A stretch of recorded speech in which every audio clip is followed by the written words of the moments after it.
हनुमान जी और भगवान शिव रुद्र का संबंध अत्यंत गहरा और आध्यात्मिक है। शिव के अवतार का कारण पृष्ठभूमि।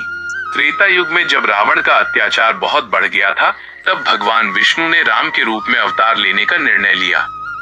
भगवान शिव भी अपने आराध्य श्री राम की सेवा करना चाहते थे।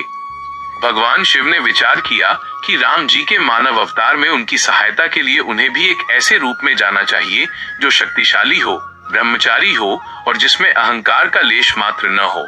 चूंकि रावण शिव का अनन्य भक्त था और उसने वरदान पा रखा था कि उसे कोई देवता, गंधर्व या दानव नहीं मार सकेगा, उसने मनुष्य और वानर को तुच्छ समझकर उनसे सुरक्षा नहीं मांगी थी। इसलिए शिव जी ने वानर रूप धारण करने का निश्चय किया। रुद्र अवतार की उत्पत्ति का रहस्य। पौराणिक कथा। पुराणों, विशेषकर शिव पुराण के अनुसार हनुमान जी की उत्पत्ति की कथा भगवान विष्णु के मोहिनी रूप से जुड़ी है। मोहिनी रूप और शिव। जब समुद्र मंथन के बाद भगवान विष्णु ने असुरों को मोहित करने के लिए मोहिनी रूप धारण किया, तो उस दिव्य रूप को देखकर भगवान शिव कामासक्त हुए बिना न रह सके। उस समय शिव जी का जो तेज वीर्य स्खलित हुआ, उसे सप्तर्षियों ने एकत्र कर लिया। अंजना का गर्भ। ऋषियों ने उस तेज को पवन देव के माध्यम से वानर राज केसरी की पत्नी अंजना के गर्भ में स्थापित कर दिया। माता अंजना उस समय पुत्र प्राप्ति के लिए भगवान शिव की घोर तपस्या कर रही थीं। हनुमान जी का प्राकट्य। इसी दिव्य तेज से चैत्र शुक्ल पूर्णिमा को हनुमान जी का जन्म हुआ। चूंकि वे साक्षात शिव के अंश थे, इसलिए उन्हें शंकर सुवन, शिव के पुत्र या अंश और रुद्रावतार कहा जाता है। हनुमान जी के व्यक्तित्व में रुद्र शिव के कई गुण दिखाई देते हैं। असीम शक्ति। जैसे रुद्र संहारक हैं, वैसे ही हनुमान जी ने दुष्टों का संहार किया। वैराग्य। शिव परम योगी हैं, हनुमान जी परम ब्रह्मचारी हैं। भोलापन। शिव भोलेनाथ हैं, हनुमान जी भी अपने भक्तों की भक्ति से तुरंत प्रसन्न हो जाते हैं। ज्ञान। शिव आदि गुरु हैं और हनुमान जी को ज्ञानी नाम ग्रगण्यम, ज्ञानियों में अग्रगण्य कहा जाता है। शास्त्रों के अनुसार शिव के 11 रुद्र रूप हैं।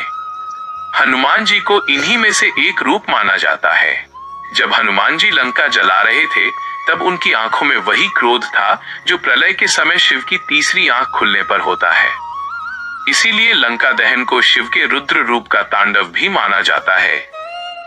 हनुमान जी की कथा इस बात का प्रमाण है कि राम और शिव एक ही हैं। शिव जी राम के आराध्य हैं और राम जी शिव के। हनुमान जी रुद्र का राम जी की सेवा करना ये दर्शाता है कि ईश्वर स्वयं अपनी सेवा का सुख लेने के लिए भक्त का रूप धारण करते हैं। हनुमान जी के विशेष प्रसंग। रुद्र के प्रभाव। अहिरावण वध। पाताल लोक में जब अहिरावण ने राम लक्ष्मण को बंदी बनाया, तब हनुमान जी ने पंचमुखी रूप धारण किया। यह पंचमुखी रूप भगवान शिव के 5 मुखों सद्योजात, वामदेव, अघोर, तत्पुरुष और ईशान का ही प्रतीक माना जाता है। लक्ष्मण के प्राण बचाना। रुद्र संहार के देवता हैं, लेकिन वे महामृत्युंजय भी हैं जो जीवन देते हैं। हनुमान जी ने पहाड़ उठाकर संजीवनी लाकर लक्ष्मण जी को जीवन दान दिया, जो उनके शिव तत्व को दर्शाता है। हनुमान जी और रुद्र की कथा वास्तव में शक्ति और भक्ति के मिलन की कथा है। बिना रुद्र के अंश के रावण जैसी आसुरी शक्तियों का अंत संभव नहीं था। हनुमान जी ने यह सिद्ध किया कि भगवान का सबसे बड़ा रूप उनका सेवक होना है।